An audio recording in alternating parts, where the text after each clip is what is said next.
tabia zinazoharibu familia.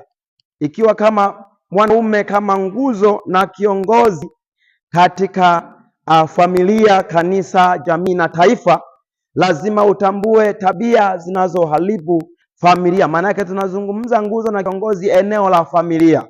Eneo la familia kwa maana ya mwanaume anaongoza familia ama baba anaongoza familia.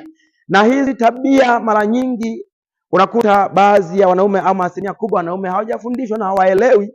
Kwa hiyo unakuta familia nyingi za Kikristo zinaingia kwenye changamoto. Maana familia ambazo si za Kikristo wanatafuta kiongozi saidia kwenye familia. Anaweza akatafuta vitu ambavyo wanavijua wao, umoja na mambo kama hayo. Lakini kwetu tunamtaka Yesu sana atufunike na atufanikishe tuweze kusonga mbele.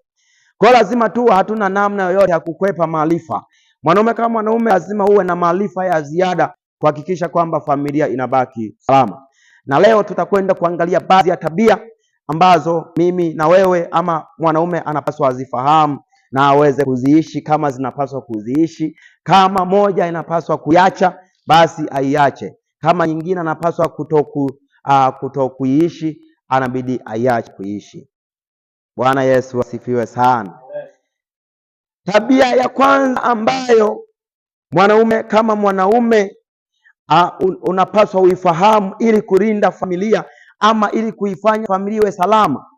Kwa maana usipoifahamu na unaweza kujikuta familia inaingia kwenye changamoto. Mwisho wa siku asema shetani kavamia. Shetani hajavamia, ila wewe ndio umevamia familia. Kuna tofauti kati ya shetani kuvamia familia na mwanaume kuvamia familia. Kwa hiyo unaweza kumsingizia shetani, bwana nilipiga ngwala, kumbe ulijipiga ngwala mwenyewe. Kwa hiyo cha kwanza, tabia ya kukosekana muda mzuri na kutosha wa kutosha kuongea na kuwasiliana. Hiyo ni tabia kwanza. Tabia ya kukosekana muda mzuri